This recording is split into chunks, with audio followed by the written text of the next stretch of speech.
ఇదంతా 27వ తేదీ morning show దాకే ఉంటుంది. ఓకే, ఇదంతా 27వ తేదీ. నాకున్న బిగ్గెస్ట్ కాన్ఫిడెంట్ ఇద్దరి దగ్గర నుంచి వచ్చిందండి మేజర్గా. మన బీబీఎస్ రవి, మచ్చా రవి అంటారు కదా, ఆయనకు మా నాన్నగారు నాకు చెప్పకుండా మిక్సింగ్ జరిగేటప్పుడు రవి రా ఒక దగ్గర తీసుకెళ్తానని ఆయన తీసుకెళ్ళి ఫస్ట్ హాఫ్ చూపించాడు. రవి ఓ ఆహా ఓ అని వాజ్ సో అమేజింగ్ అది ఇదని మాట్లాడాడు. నేను భయపడాను, ఇదేంటి అసలు నేను మిక్సింగ్ ఇంకా అవ్వలేదు, ఏం కాలేదు, ఊరికే ఆర్ఆర్ ఫస్ట్ దీనికి అది. దాని సెకండ్ హాఫ్ ఎప్పుడు అని చెప్తూనే అడుగుతూనే ఉన్నారు. నాకు 2 months పట్టింది అవాయిడ్ చేసుకుంటూ వచ్చాను. 2 months తర్వాత ఇంకా తప్పక ఇంకా సినిమా ఎప్పుడు పోస్ట్పోన్ అయిందని తెలిసిందో మార్చ్ నేను ఏం చేశానంటే ఓకే ఈ విఎఫ్ఎక్స్ ఈ రఫ్ వర్షనే శ్రీకాళహస్తి ప్రధాన అర్చకుల్ని పిలిపించి అక్కడ సంస్కృత్ కాలేజ్ ప్రిన్సిపల్ని పిలిపించి ఫార్మర్ ఆ దేవస్థానం బోర్డు చైర్మన్ని పిలిపించి నా సినిమా ఇప్పుడు జూన్కు పుష్ అవుతుంది, మీరు చూడండి ఏమైనా తప్పులుంటే ఇప్పుడు చెప్పండి, నేను అది మార్చుకుంటా అని చెప్పి ఆ షోకి వీళ్ళిద్దరిని పిలిపించాయి. ఎవరిని? రవిని, ఇది కోనా వెంకట్ని కూడా పిలిపించాను. అంతా అయిపోయిన తర్వాత it was very rough. RR లేదు, ఏమీ లేదు, బ్లూ మ్యాట్లు అలాగే ఉన్నాయి. వీళ్ళకి కూడా చూపించేశాను నేను. చూపించిన తర్వాత ఫస్ట్ ఒక 10 minutes తర్వాత రవి వచ్చి హగ్ చేసుకుని అతను పంపించిన మెసేజ్ నేను 27వ తేదీని పెడతాను. కోన వెంకట్ గారు ఆయన he was you know it's very close. 21 సంవత్సరాలు 22 సంవత్సరాలు ఇండస్ట్రీకి వచ్చిన తర్వాత this is what I have achieved అనుకున్నాను ఆ మెసేజ్లు చూసి.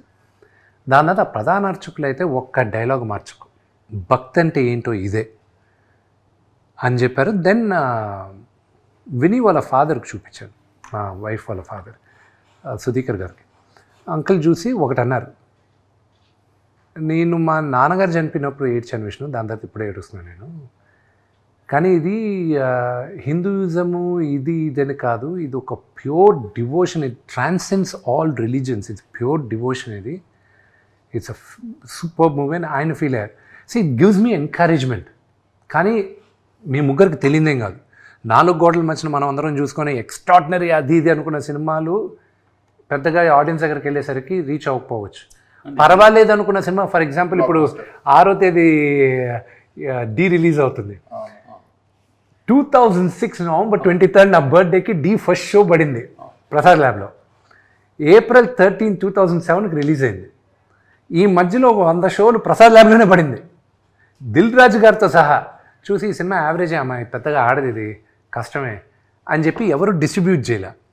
దాని తర్వాత లాస్ట్లో నాన్నగారు తీసుకున్నారు. అలా చాలా మంది డిస్ట్రిబ్యూట్ చేయడం, ఇది యావరేజ్ అన్న సినిమా మన తెలుగులో బ్లాక్ బస్టర్ అయితే చాలా బస్టర్స్ ఉన్నాయి. ఫర్ ఎగ్జాంపుల్ అరుంధతి, దాని history, money. So all that. So what I'm trying to say, when it comes back ultimately ఇది చేసేది, ఐ హ్యావ్ డిసప్పాయింటెడ్ నాన్నగారు ఫ్యాన్స్, నేను డిసప్పాయింట్ చేశా. నా సినిమాలు నచ్చిన వాళ్ళు నేను డిసప్పాయింట్ చేశా. I hope with this movie I'll be able to say sorry. ఎందుకంటే ఇప్పుడు రామజోగ శాస్త్రి గారు రాసిన పాట చాలా బాగుందండి. ఆ పాట కూడా దానికి తగ్గ ట్యూన్ తగ్గింది. అసలు వెళ్ళాల్సిన రేంజ్కి ఇంకా వెళ్ళలేదేమో అని I hope maybe it is a slow start, release తర్వాత వెళ్తుందేమో. బట్ రామజోగి గారు రాసిన పాట వరకు చెప్తానండి, అది ప్రాబబ్లీ అది మీ అంచనా అవ్వచ్చు. బట్ సోఫార్ అది టీ సిరీస్లోనే ఈ ఇయర్లో ఈ రోజుటికి, అది మహాశివరాత్రికి 1 month ముందు రిలీజ్ అయింది. ఈ రోజుటికి ఇట్స్ ద హైయెస్ట్ టీ సిరీస్లో, ఇట్స్ నాట్ మై డేటా, ఇది వాళ్ళది, it's the highest played song ఈ రోజుటికి. అది ఫస్ట్ రిలీజ్ చేసిన 2 వారాలకి శ్రీకాళహస్తి ఆ రోజు మహాశివరాత్రి రోజున అక్కడ రిలీజ్ చేస్తుంది. మొన్న రిలీజ్ అయింది పాటలు, పిల్లల పాట, అది గుడిలో రిలీజ్ అవ్వాల్సింది. అది రిలీజ్ అయిన వెంటనే రిలీజ్ అయ్యేటప్పుడు వీ హ్యాడ్ కాల్ అన్నమాట. They said please do not release it, this is going to high attraction అన్నారు. ఇప్పుడు దాకా రిలీజ్ చేయనిలా మమ్మల్ని. ఇంకా పిల్లల పాట ఒక అసెట్ రిలీజ్ చేయాలనేది ఈ రోజుటికి యాపిల్ ఐట్యూన్స్లో it's in the top 7 trending, Shiva Shiva Shankara. So we were quite happy with it. Of course నేను అమ్మేసి ఉంటే ఆ ఆడియో నేను ఎవరికి అమ్మను, నా ఆడియో నేను ఇప్పుడు దాకా నా ఆడియో ఎవరికి అమ్మలా, నేను ఓన్లీ డిస్ట్రిబ్యూషన్ ఇస్తుంటాను. ఏం లేదు నాకు ఈరోజు నాకు ఇంకొక ఇవ్వను, నేను ఎప్పుడు ఇవ్వలేదు. నా సినిమా లేదు లాస్ట్ 5-6 years. మ్యూజిక్ అయితే లాస్ట్ నేను నమ్మింది దేనికైనా రెడీ. దాంట్లో పిల్లందం కేకా కేకా అని ఒక సాంగ్ ఉంది. ఆ సాంగ్ 3 yearsలో that song made about first ఇయర్లో ఇట్ మేడ్ 83 lakhs. 2012లో ఇట్ మేడ్ 83 lakhs ఆ ఒక్క సాంగ్. దాని తర్వాత ఉన్న full run it made a few crores ఆ ఒక్క పాటే. So I realize the potential of the songs. So అందుకే ఇప్పుడు మీరు కూడా చూసంటే ఈ జిన్నాలో జిగిరి జిగిరి జారి మిఠాయి అని. సో ఇవన్నీ ఫోక్ సాంగ్స్ అనమాట. సో అవన్నీ ఏంటి, నేను ఇప్పుడు నా దగ్గర I have a collection of about 150 songs. ఈ డైరెక్టర్ ఈశ్వర్ రెడ్డి గారు ఉన్నారు కదా, ఆయన్ని రిక్వెస్ట్ చేసి ఆయన్ని పెట్టి విలేజెస్కి ఇక్కడికంతా పంపించి I bought rights of songs అనమాట. చాలామంది యూనో ఈ విలేజెస్ దగ్గర వాళ్ళ దగ్గర. So I know the potential of the song. So ఆ ఒక్క సాంగ్ వాజ్ ప్రిటీ హై. నాకు ఇంకోటి చెప్తాను, నాకు ఆ రెండో సాంగ్కి జరిగిన డ్రామా చెప్తాను. అది బయట చెప్పలే, ఇప్పుడే చెప్తాను. లవ్ సాంగ్ చేసాం. నా కెరియర్లో I believe that's one of the best love songs. అది చేసిన తర్వాత మొన్న రిలీజ్ చేశాను కదా, మీడియా వాళ్ళకి పబ్లిక్ థియేటర్స్లో వేసి చూపించి ఇంట్రాక్షన్ కావాలి మిగతా స్టేట్స్లో కూడా అని నేను దాన్ని సెన్సార్కి పంపించాను, లిరికల్ వీడియో. కన్నప్పకి లవ్ స్టోరీ ఉందని ఆధారాలు ఏమున్నాయి నాకు చెప్పండి అని అక్కడి నుంచి నాకు లెటర్. సెన్సార్ వాళ్ళు నాకు I was like what this. He had a wife, her name was Neela. Okay, he had a wife. పాత పేరు నాదనాథుడు, అవన్నీ ఉంది హిస్టరీలో. వీళ్ళ అవును, అదే వీళ్ళకి రొమాన్స్ లేకపోతే నెక్స్ట్ పిల్లలు పుట్టరు కదా. ఆ రోజులు చాలా ఖర్చు పెట్టి డ్రమ్ సాంగ్ చేశారు. డ్రమ్స్ హ్యూజ్ చాలా హ్యూజ్. ఇంకా I was stuck over there. ఇప్పుడు నేను how do I explain to this? అదే శివుడు Parvati the biggest love story. Overcome అయిందా అవ్వలేదు? ఓవర్కమ్ అయింది. మరి అన్నమయ్యకి ఎన్ని కంప్లైంట్లు రావాల్సి ఉందో మరి ఈ లెక్క. అంటే ఇంకోటి కూడా ఏంటంటే ఈ జనరేషన్ రాను మారుతుంది. అసలు ఆ కన్నప్ప తీసినప్పుడు పెట్టలా, మీరు అన్నట్టు అన్నమయ్య తీసినప్పుడు పెట్టలా, ఇప్పుడు పెట్టారు.